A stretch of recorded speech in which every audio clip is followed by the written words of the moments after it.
Halo, Assalamualaikum warahmatullahi wabarakatuh.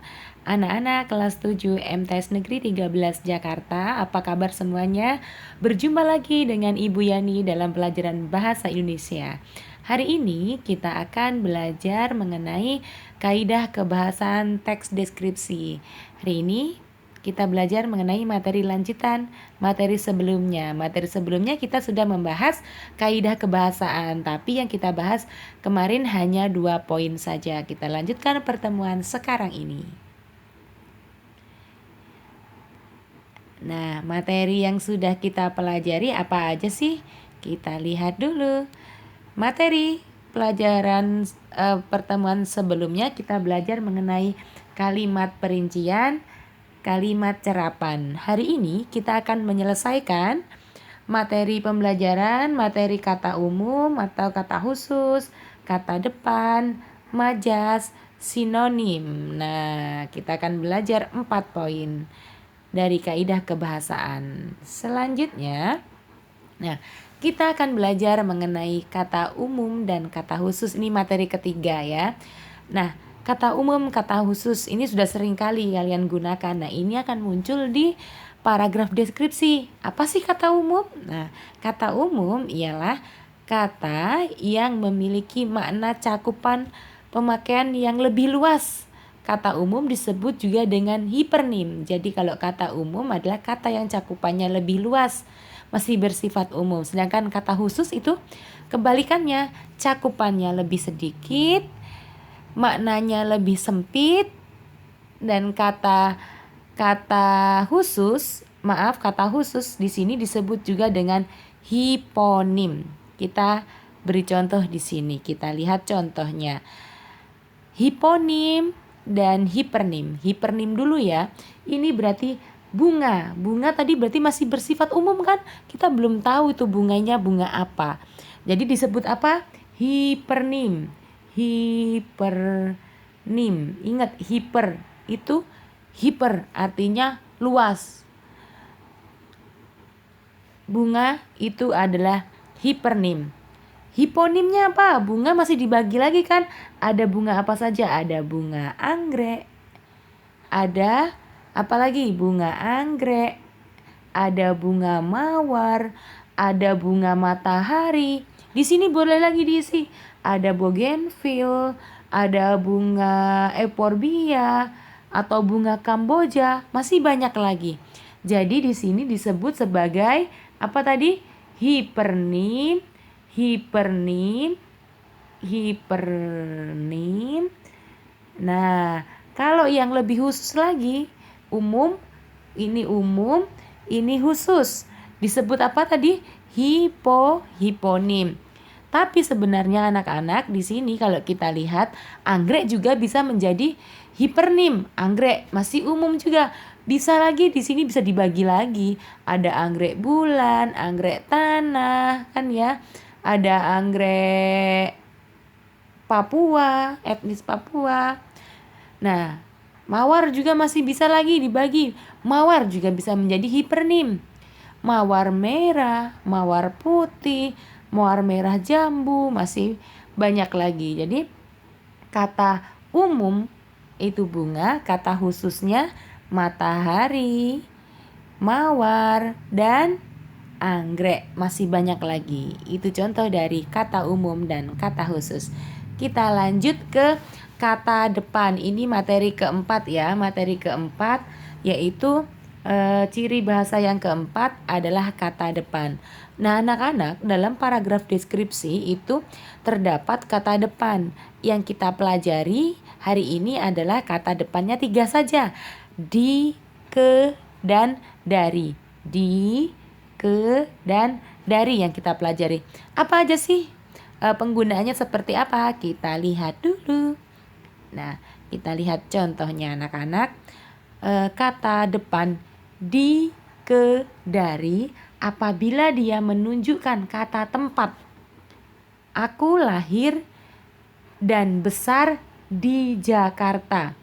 Ingat, kalau yang namanya kata tempat, di-nya itu harus kita pisah ya. Di Jakarta, di dan Jakarta itu harus dipisah karena dia menunjukkan Jakarta kata tempat, maka dia harus dipisah ya, ada pemisahnya. Selanjutnya, ayah akan berangkat ke kantor. Karena kantor menunjukkan kata tempat, maka ke dan kantor harus dipisah ya, nggak boleh digabung. Nenek pulang dari Bandung esok hari. Bandung. Bandung berarti dia kata tempat. Ingat, kata tempat harus menggunakan huruf kapital. Ingat, ting harus menggunakan huruf kapital. Nenek pulang dari Bandung. Antara dari dan Bandung maka wajib dipisah. Oke.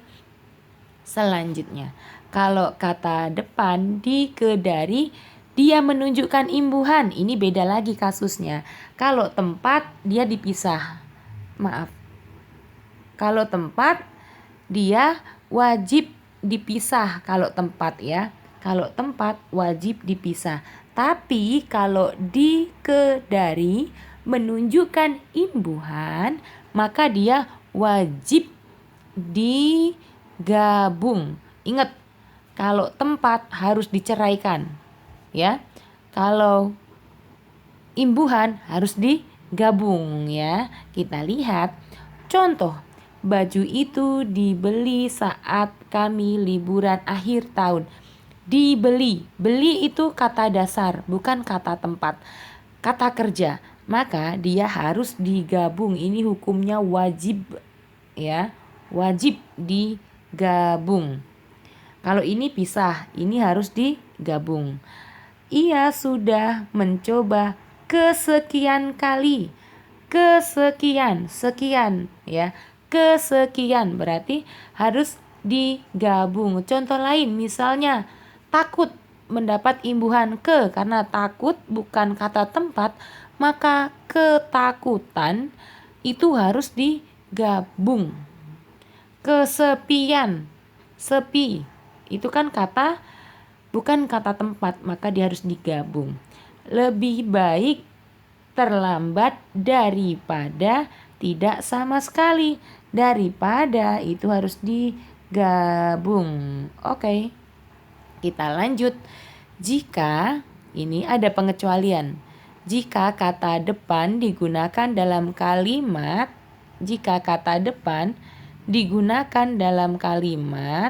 kita lihat, jika kata depan digunakan pada kalimat judul, boleh judul lagu, judul apa saja. Dari untuk judul apa saja, maka dia wajib menggunakan huruf kecil. Judul puisi, judul lagu, judul cerpen, judul film, judul sinetron. Kalau ada dari, maka dia wajib menggunakan huruf kecil. Contoh, Laskar Pelangi di Pulau Belitung ya. Laskar Pelangi, ini kita koreksi nih. Ini yang salahnya gimana? Laskar Pelangi, P-nya besar, L-nya besar, Pulau Belitung, P-nya awal itu besar, dan B besar juga. Yang kecil apa? Yang kecil cuma huruf atau kata depan di. Ini dia menggunakan huruf kecil ya. Huruf kecil. Yang lainnya Bu gimana? Yang lainnya besar. Pelangi, pulau itu menggunakan besar. Laskar, Belitung. Yang kecuali hanya kata di, maka dia harus menggunakan huruf kecil karena dia menunjukkan kata depan. Oke, selanjutnya. Nah, kita masuk ke materi 5. Tadi yang imbuhan itu tadi itu 4, ini 5. Ya. Sinonim. Sinonim itu persamaan makna kata. Kalau kalian ditanya orang, apa itu sinonim? Itu misalnya persamaan kata. Salah itu. Yang sama itu bukan katanya, tapi makna kata. Ingat ya, anak-anakku yang hebat, makna kata. Sinonim persamaan makna kata. Kalau antonim bukan lawan kata, tapi lawan makna kata. Contohnya, abadi sama dengan atau bersinonim dengan kekal. Ingat nak, kalau kalian menuliskan lambang sinonim itu nanti kalau ada ujian sinonim ada tanda sama dengan itu berarti kalian disuruh untuk mencari sinonim. Kalau antonim tanda silang. Contoh abadi itu kekal, ada itu sama dengan atau sinonimnya eksis, bohong itu dusta, bisa itu sinonimnya ada 3, bisa dapat, mampu ya, kita lihat.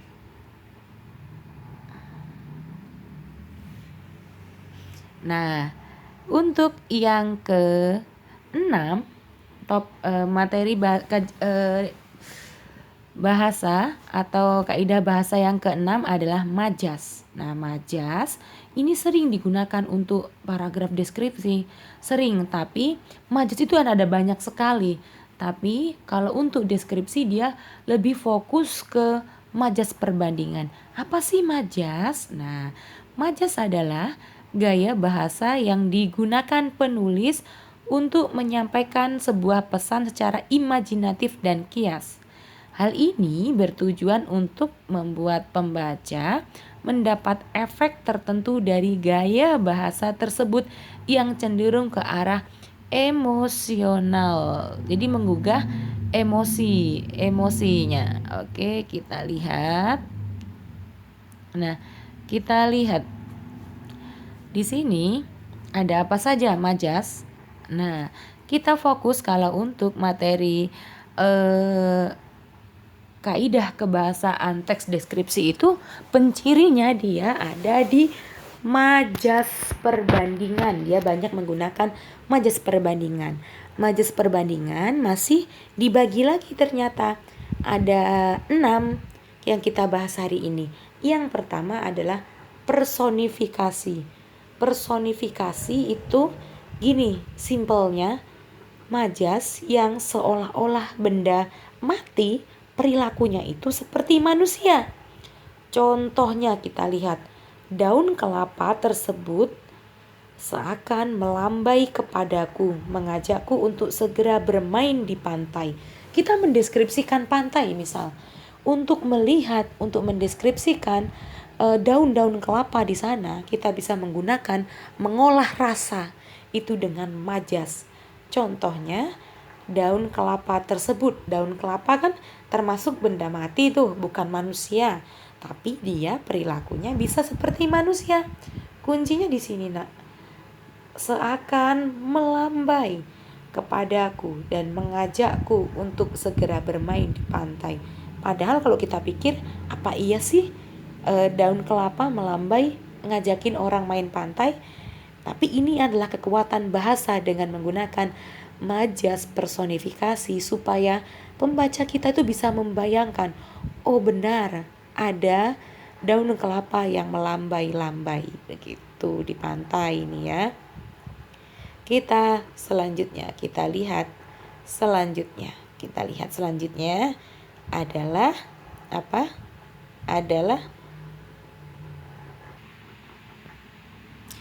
Selanjutnya, majas yang kedua yang akan kita bahas adalah metafora. Metafor, yaitu meletakkan sebuah objek yang sifatnya sama dengan pesan, intinya maknanya sama, yang ingin sampaikan dalam bentuk ungkapan. Intinya, kalau metafor itu menyampaikan gagasannya itu dalam bentuk ungkapan. Simpel bahasanya begitu ya. Kita lihat. Pegawai tersebut merupakan tangan kanan dari komisaris perusahaan tersebut. Tangan kanan. Berarti apa kalau tangan kanan? Orang kepercayaan, ya.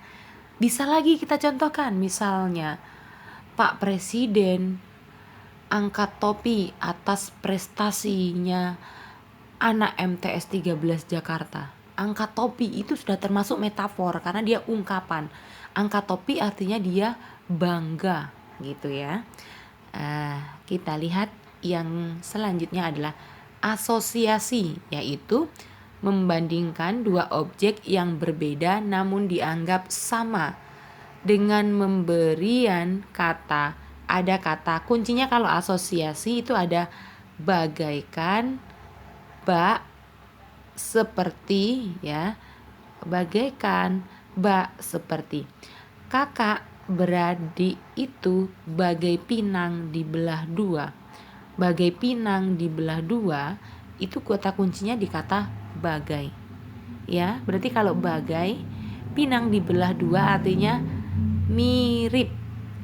Wajah Anya cantiknya bagai rembulan purnama misalnya. Nah, Anya di sini digambarkan dengan kata bagai itu sudah menggunakan asosiasi. Misalnya, anak itu cantik bagai bidadari. Kata bagai sudah merupakan asosiasi. Selanjutnya kita lihat ada hiperbola. Ini hiper. Hiper artinya luas atau banyak, besar, berlebihan. Hiperbola yaitu mengungkapkan sesuatu dengan kesan berlebihan, bahkan hampir tidak masuk akal. Orang tuanya memeras keringat agar anak tersebut dapat terus bersekolah. Memeras keringat, ya. Kita lihat, memeras keringat artinya kerja keras.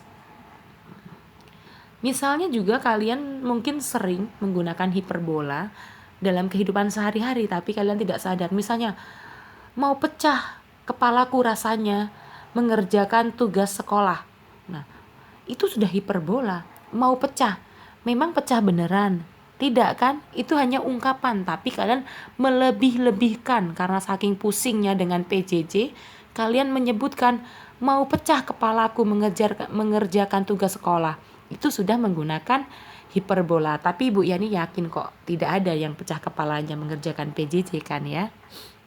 Kita lihat eufisme, yaitu gaya bahasa yang menggantikan kata-kata yang dianggap kurang baik dengan padanan yang lebih halus.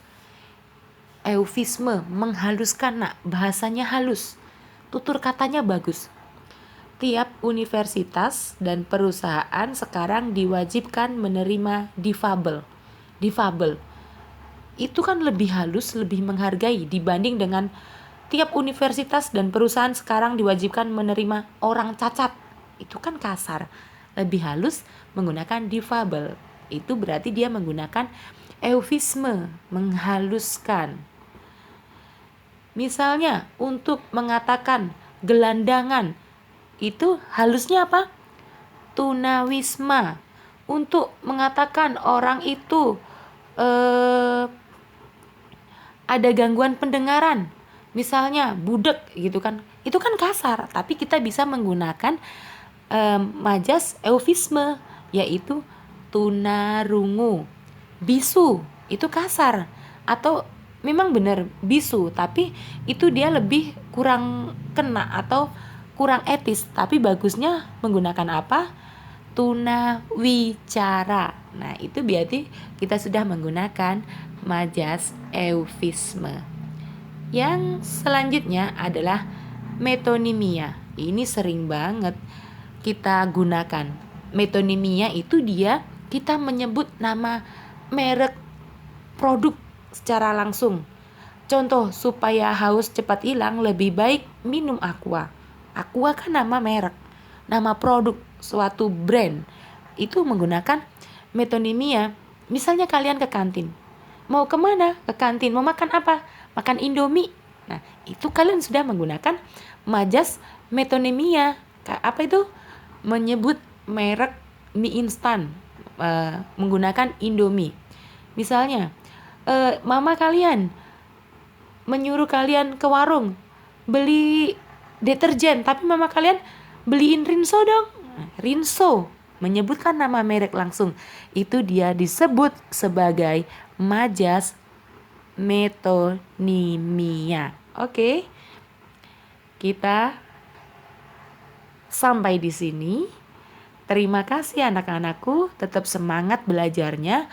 Untuk tugas akan Ibu berikan di Google Form. Ini sebagai bentuk uji coba pemahaman kalian mengenai materi yang sudah Ibu berikan hari ini.